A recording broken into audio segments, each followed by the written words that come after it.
വിവിധ സംവിധായകർ ഇപ്പോൾ ശ്രീ കമൽ, മുതിർന്ന സംവിധായകൻ തന്നെ, അദ്ദേഹം ഇപ്പോൾ നമ്മോടൊപ്പം ടെലിഫോൺ ലൈനിലുണ്ട്. ശ്രീ കമൽ, താങ്കളുടെ അസിസ്റ്റന്റായിട്ട് കുറച്ചു കാലം സഹസംവിധായകനായിട്ടുണ്ടായിരുന്ന ആളാണ് ഷൈൻ ടോം ചാക്കോ, അല്ലേ? അപ്പോൾ ഷൈൻ ടോം ചാക്കോയുമായി ബന്ധപ്പെട്ട് ഇപ്പോൾ വന്നിരിക്കുന്ന ഈ കേസ്, അതിനെ എങ്ങനെയാണ് ഇപ്പോൾ താങ്കൾ കാണുന്നത്? എനിക്ക് അറിയില്ല, ഞാൻ ആകെ അത്ഭുതപ്പെട്ടിരിക്കുകയാണ്. കാരണം ഷൈനെ പറ്റി ഇങ്ങനെ ഒരുപാട് ആരോപണങ്ങൾ കേൾക്കുന്നുണ്ട്, നമുക്ക് നേരത്തെ അറിയാം. ഷൈൻ ഇത് ഉപയോഗിക്കുന്നുണ്ട് ആളാണെന്നുള്ളത് എനിക്ക് അറിയില്ല. കാരണം ഞാൻ കണ്ടിട്ടില്ല, എന്റെ സാന്നിധ്യത്തിൽ വെച്ചിട്ടോ അല്ലെങ്കിൽ എന്റെ സെറ്റിലോ ഒന്നും അങ്ങനെ ഇത് ഉപയോഗിച്ചിട്ട് ഒരു രീതിയിലും അവൻ പെരുമാറിയിട്ടില്ല. പക്ഷെ പുറത്തുനിന്ന് നമുക്ക് ഇങ്ങനെ ന്യൂസ് കേൾക്കുന്നുണ്ട്, അതുകൊണ്ട് തന്നെ സ്വാഭാവികമായിട്ടുണ്ടായിരിക്കാം, ഇല്ലെന്ന് ഞാൻ പറയുന്നില്ല. പക്ഷെ ഞാൻ എന്റെ കൂടെ അസിസ്റ്റന്റായിട്ട് വർക്ക് ചെയ്യുന്ന സമയത്തൊന്നും ഒരു കുഴപ്പമില്ലാത്തൊരു അത് ഞാനും കേട്ടിട്ടുണ്ട്. അന്ന് കൂടെ അഭിനയിച്ചിരുന്ന ആൾക്കാർ തന്നെ പറയുന്നു, അന്ന് ഒരുപക്ഷെ തുടക്കകാലമായിരിക്കുമല്ലോ. അതെ അതെ അതെ. പിന്നീട് എന്താണ് പറ്റിയതെന്നുള്ളത് എനിക്കറിയില്ല. കാരണം ഞാൻ മനസ്സിലാക്കുന്നതനുസരിച്ച് കുറച്ച് കാലമായിട്ട് സിനിമ ഇൻഡസ്ട്രിയിൽ മൊത്തമായിട്ട് ഇത്തരം വ്യാപകമായിട്ട് ലഹരി ഉപയോഗം നടക്കുന്നുണ്ട്. അത് ആർട്ടിസ്റ്റുകൾ മാത്രമല്ല കേട്ടോ. നമ്മളിപ്പോൾ എപ്പോഴും പോയിന്റ് ഔട്ട് ചെയ്യുന്നത് ആർട്ടിസ്റ്റുകളുടെ പേരിലാണ്. ചില ആൾക്കാരിലേക്കാണ് എപ്പോഴും പോയിന്റ് ഔട്ട് ചെയ്യുന്നത്. അതല്ലാത്ത ഒരുപാട് ടെക്നീഷ്യൻസ് ഇത് ഉപയോഗിക്കുന്നുണ്ട്. അപ്പൊ അതും കൂടിയും ഇതിന്റെ നിങ്ങളുടെ അന്വേഷണത്തിന്റെ പരിധിയിൽ വരണമെന്നുള്ളതാണ് എനിക്ക് പറയാനുള്ളത്. അതുകൊണ്ടാണ് ഞാൻ ഈ ലൈവിൽ വന്നത്. പലപ്പോഴും എന്താ വെച്ച് കഴിഞ്ഞിട്ടുണ്ടെങ്കിൽ, പലപ്പോഴും ഈ ഷൈൻ ടോം ചാക്കോ എന്ത് കാര്യം വന്നാലും ഷൈൻ ടോം ചാക്കോയിലേക്കും അല്ലെങ്കിൽ ശ്രീനാഥ് ബാസിയിലേക്ക് മാത്രമായിട്ട് ഫോക്കസ് ചെയ്യരുത് എന്നുള്ളതാണ് എൻ്റെ ഒരു അഭ്യർത്ഥന. അതൊരു ശരിയാണ് ശ്രീ കമൽ. പക്ഷെ എന്താ പ്രശ്നം എന്ന് വെച്ചാൽ, ഇപ്പോൾ രണ്ട് ലഹരി മാഫിയുമായി ബന്ധപ്പെട്ട് 2 പേർ പിടിയിലായി. ഒരു ദമ്പതികൾ. അവർ നൽകിയ മൊഴി അനുസരിച്ച് ഈ 2 പേർക്ക് കൊടുക്കാനാണ് കൊണ്ടുവന്നതെന്നാണ് പറഞ്ഞത്. അതാണ് ആ പേരുകൾ വീണ്ടും ഉയർന്നു വരാൻ കാരണം. അല്ല, അവരും അങ്ങനെ പറയുള്ളൂ. കാരണം എന്താ പറയുക, സെലിബ്രിറ്റീസിന്റെ പേരല്ലേ ആദ്യം പറയാ, അല്ലെങ്കിൽ അറിയപ്പെടുന്ന ആൾക്കാരുടെ പേരല്ലേ വരുള്ളൂ. അപ്പൊ ഞാൻ പറഞ്ഞതെന്ന് വെച്ച് കഴിഞ്ഞാൽ, പല സെറ്റുകളിലും നമുക്ക് കേൾക്കുന്ന വാർത്ത എന്ന് വെച്ച് കഴിഞ്ഞാൽ ഗ്രൂപ്പായിട്ട് ടെക്നീഷ്യൻസും ആർട്ടിസ്റ്റുകളും ഇത് വ്യാപകമായിട്ട് ഉപയോഗിക്കുന്നുണ്ട് എന്നുള്ളതാണ്. അപ്പോൾ അതിന്റെ ഭാഗമായിട്ട് തന്നെയാണ് ഒരു ഡിസിപ്ലിൻ ഇല്ലായ്മ മൊത്തത്തിൽ സിനിമ ഇൻഡസ്ട്രിയിലേക്ക് വന്നിരിക്കുന്നത്. അതുകൊണ്ട് ആർട്ടിസ്റ്റ് സമയത്തിന് വരുന്നില്ല, ആർട്ടിസ്റ്റുകൾ കുഴപ്പമാകുന്നു എന്ന് പറയുമ്പോൾ അവരിലേക്ക് മാത്രമായിട്ട് ഇത് ചുരുങ്ങുന്നുണ്ട്. പക്ഷെ അതിന്റെ പുറകിൽ ടെക്നീഷ്യൻസും ഉണ്ടെന്ന് ഞാൻ തുറന്നു പറയുന്നത്. കാരണം അത് ഫെഫ്കയ്ക്കും അറിയാം. ഫെഫ്കയും അത് വളരെ സീരിയസ് ആയിട്ട് അത്രയും കാര്യങ്ങൾ മുന്നോട്ട് പോകണം എന്ന് തന്നെയാണ്. എന്താണ് ഒരു പരിഹാരമായിട്ട് താങ്കൾക്ക് തോന്നുന്നത്?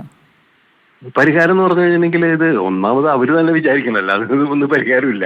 പിന്നെ സർക്കാർ തന്നെയാണ് ഇതിന്റെ ഇടപെടൽ. ഒരു വ്യക്തമായ ഒരു രൂപരേഖ ഉണ്ടാക്കി സർക്കാർ സിനിമാ സംഘടനകളുമായിട്ട് സിനിമാ പ്രവർത്തകരുമായിട്ട് ഡിസ്കസ് ചെയ്തിട്ട് അതിനൊരു പരിഹാരം ഉണ്ടാക്കാന്നുള്ളതാണ്. അല്ലെങ്കിൽ സെറ്റിൽ പോലീസ് കയറി ഇറങ്ങിയിട്ട് പരിശോധന നടത്താമെന്നൊന്നും സ്വാഭാവികമായിട്ടും പ്രായോഗികമായിട്ടുള്ളൊരു കാര്യമല്ല. അത് വേറെ രീതിയിൽ ഒരുപാട് പ്രശ്നങ്ങൾ ഉണ്ടാക്കും. അപ്പൊ ഇത് ഒരു ബോധവൽക്കരണം എന്ന് പറഞ്ഞു കഴിഞ്ഞാൽ സ്കൂൾ കുട്ടികളെ ബോധവൽക്കരിക്കുന്ന കാര്യം ഇതിലേക്ക് പറ്റുന്ന കാര്യങ്ങളല്ല. കാരണം എല്ലാം പ്രായപൂർത്തിയായ ആൾക്കാരും മുതിർന്ന ആൾക്കാരാണ്, വിദ്യാഭ്യാസമുള്ള ആൾക്കാർ, ബോധമുള്ള ആൾക്കാരാണ്. പിന്നെ പൊതുവെ കലാകാരന്മാർ ഇത് കഴിച്ചു കഴിഞ്ഞാൽ അല്ലെങ്കിൽ ഇത് ഉപയോഗിച്ചു കഴിഞ്ഞാൽ മാത്രമേ അവർക്ക് ആവിഷ്കാരം വരുള്ളൂ എന്ന് പറഞ്ഞു കഴിഞ്ഞിട്ടുണ്ടെങ്കിൽ അതിനോട് എനിക്കൊന്നും യോജിപ്പില്ല. കാരണം മദ്യപിക്കുന്നവർ നേരത്തെ പറഞ്ഞിരുന്ന ഒരു കാര്യമാണല്ലോ, അത് ക്ലീഷേ ആയിട്ടുള്ള ഒരു കാര്യമാണ്. ഞാനൊക്കെ വർക്ക് ചെയ്യുന്ന ഒരു കാലഘട്ടത്തിൽ മദ്യപിച്ചാൽ മാത്രമേ കലാകാരനാവുള്ളൂ എന്നുള്ളൊരു ധാരണ ഉണ്ടായിരുന്നു. നമുക്ക് എല്ലാവർക്കും അറിയാലോ, 70s 80s അങ്ങനെ ഒരു പൊതുബോധം സൃഷ്ടിക്കപ്പെട്ടിരുന്നു. അതിന്റെ ഭാഗമായിട്ട് ഒരുപാട് ചെറുപ്പക്കാര് ആ രീതിയിലേക്ക് പോയിട്ടുണ്ട്. പക്ഷെ അവര് എവിടെ എത്തിയിട്ടില്ല. അപ്പൊ ലൈഫിൽ സ്വയം ഒരു ഡിസിപ്ലിൻ ഉണ്ടാക്കാനായിട്ട് ചലച്ചിത്ര മേഖലയിൽ പ്രവർത്തിക്കുന്നവർ ഉണർന്ന് പ്രവർത്തിക്കുക എന്നുള്ളതാണ് ഇതിലൊരു പരിഹാരം എന്നുള്ളത്. ഒറ്റയടിക്ക് പരിഹാരം. സർക്കാരിനാണോ സിനിമാ മേഖലയ്ക്കാണോ ഇതിൽ കാര്യങ്ങൾ ചെയ്യാൻ പറ്റുക? സർക്കാരിനാണോ? അല്ല, സർക്കാരിന്റേതായ ഭാഗത്തുള്ള ഉത്തരവാദിത്തങ്ങൾ നിറവേറ്റണമെന്ന് എനിക്ക് പറയാനുള്ളത്. പ്രധാനമായിട്ടും ഇപ്പൊ പറഞ്ഞപ്പോൾ ഷൈന്റെ കാര്യം തന്നെ നമുക്ക് പറയാം. ഷൈനെ പിടിച്ചപ്പോൾ പോലീസ് സ്റ്റേഷൻ കൊണ്ട് നിർത്തിയിട്ടോ അല്ലെങ്കിൽ ജയിലിലിട്ടോട്ടോ ഇതിന് പരിഹാരം ഉണ്ടാവില്ല. ഡീഹൈഡ്രേഷൻ സെന്റേഴ്സ് ഉണ്ടാവും.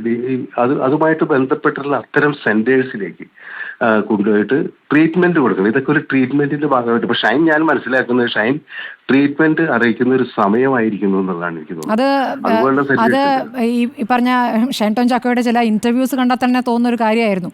അതൊരു ആഘോഷമായി കൊണ്ടുനടക്കുകയും അതിന് ഒരുപാട് ആരാധകർ ഉണ്ടാക്കുകയൊക്കെ ചെയ്തത് വല്ല ഞെട്ടിക്കുന്ന കാര്യമാണല്ലോ.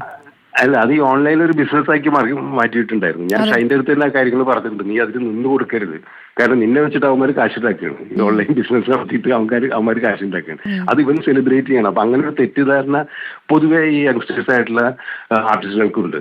കാരണം അവർ ഇങ്ങനെയുള്ള ഇന്റർവ്യൂസ് കൊടുത്തു കഴിഞ്ഞാൽ പിന്നെ പൊതുവെ ഉണ്ട് നെഗറ്റിവിറ്റി പ്രചരിപ്പിച്ചു കഴിഞ്ഞിട്ടുണ്ടെങ്കിൽ മാസാണ്, അല്ലെങ്കിൽ ഓഡിയൻസ് കൂടുതലുണ്ടാവും എന്നുള്ളൊരു ധാരണ പുതിയ ജനറേഷനിലുള്ള കുട്ടികൾക്കുണ്ട്.